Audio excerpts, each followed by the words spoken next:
Hello everyone, I'm Claire Stewart. Thanks for joining us tonight. Big changes are coming to some Tuscaloosa City schools next year now that the school board has approved a rezoning plan, but some of the details are still up in the air. WVUA's David Kuhnbrock explains some of the possible changes and has reaction from parents. Some Tuscaloosa school bells may be ringing later than usual next year. Federal education rules have forced Tuscaloosa's city schools to make changes in the Western Cluster District.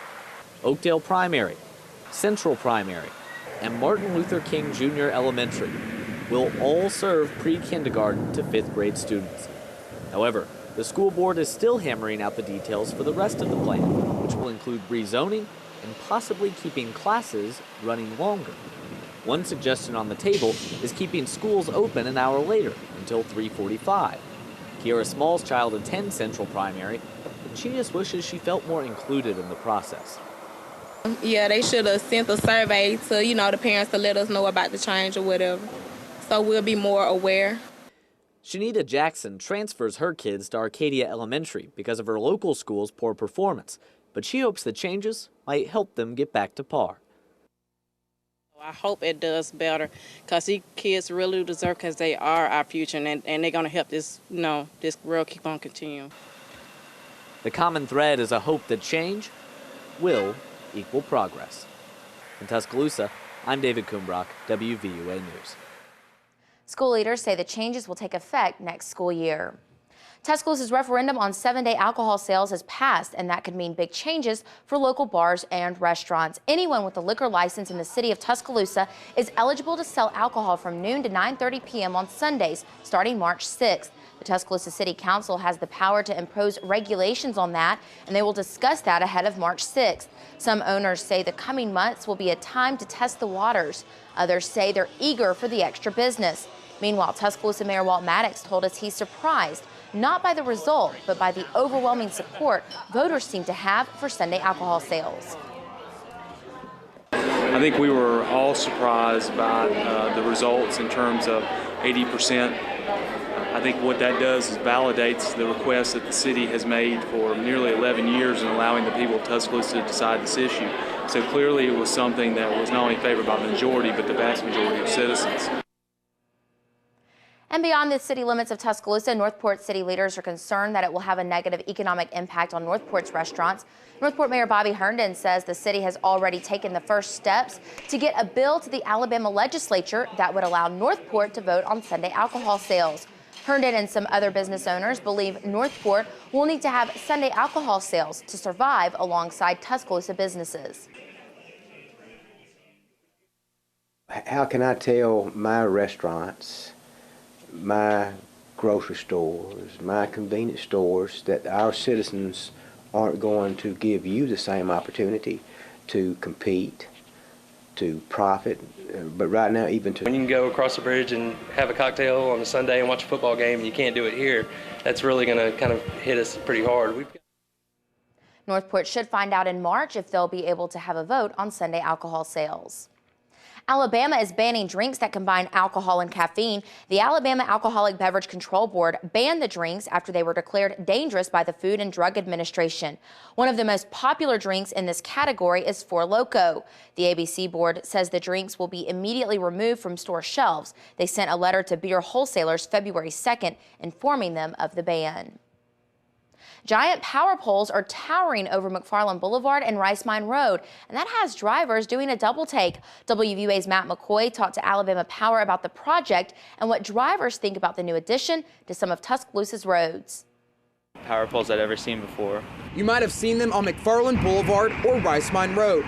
These power poles stand at 145 feet, and they're part of a new project by Alabama Power.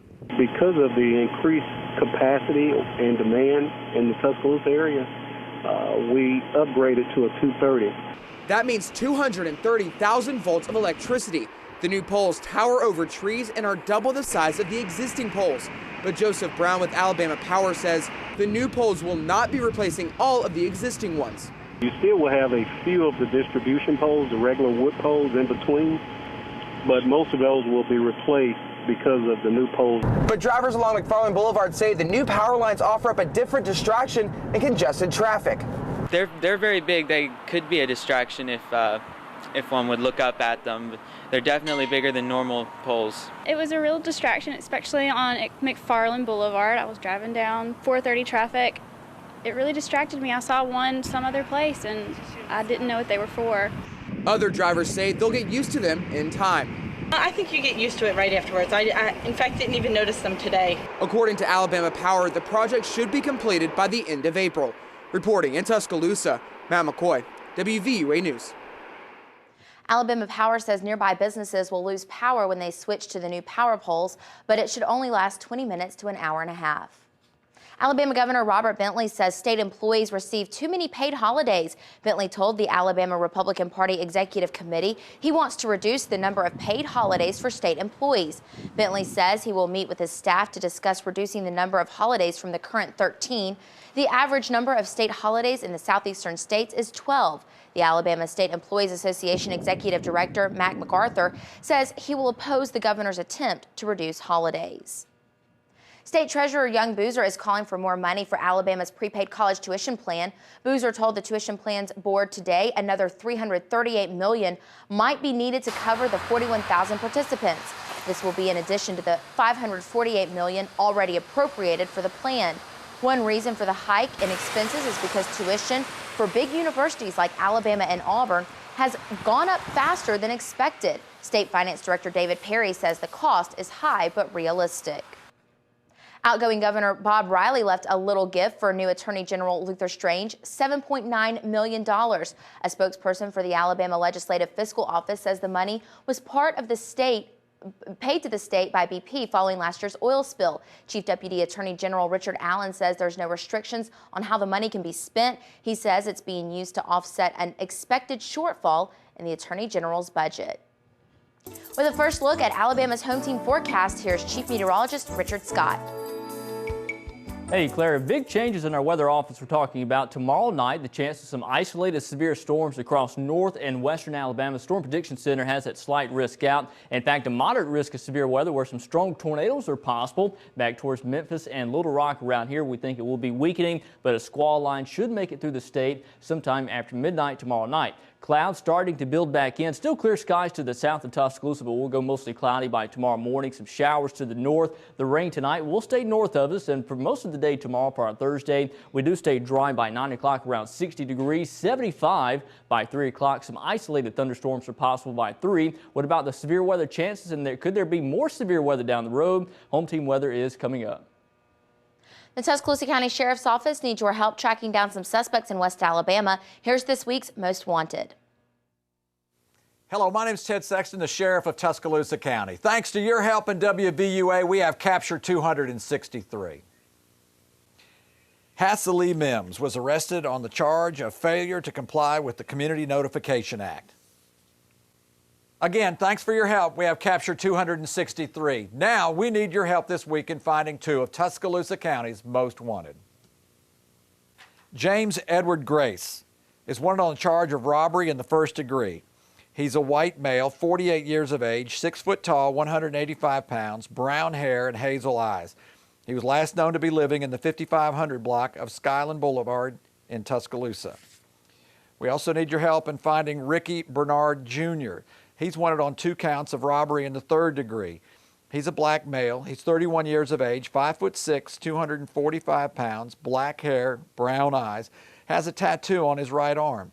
He was last known to reside in Hay Court in Tuscaloosa. If you have any information on these 2 as well as others wanted by the Tuscaloosa County Sheriff's Office, please call us at 205-464-8672 or go to our website at www.tcsoal.org.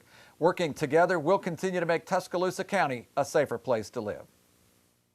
A Birmingham attorney plans to represent the man accused of poisoning Toomer's Corner after 3 other attorneys withdrew from the case. Glennon Threat Jr. says he has spoken with Harvey Updike Jr. extensively about the case. Threat says Updike's preliminary hearing will be March 2nd. Updike is charged with first-degree criminal mischief. He's free on bond. Police say Updike called a radio show January 27th and admitted he poisoned the trees on Auburn University's campus. An AU spokesperson says today workers finished replacing the poisoned soil about 18 inches down around the tree. In response to the poisoning of Toomer's Corner, the University of Alabama and Auburn University SGA presidents had a joint press conference at Sanford Hall in Auburn today. Auburn's Kurt Sasser and Alabama's James Fowler announced the two schools are going to plant identical trees on each campus. The trees symbolize mutual respect for the historical rivalry between the two schools. There will be a plaque underneath that basically describes the mutual respect that we have for one another and how we continue to help and foster a healthy rivalry. You know, our rivalry is more than just a game. It's a partnership. More times than not, our partnership is one that unites us instead of dividing us. Last week, Fowler and Sasser released a joint statement condemning the vandalism on Auburn's campus and calling on all students to embrace the shared values that define the universities. The location and type of tree will be determined by student leaders and university planners in accordance to both universities' grounds guidelines.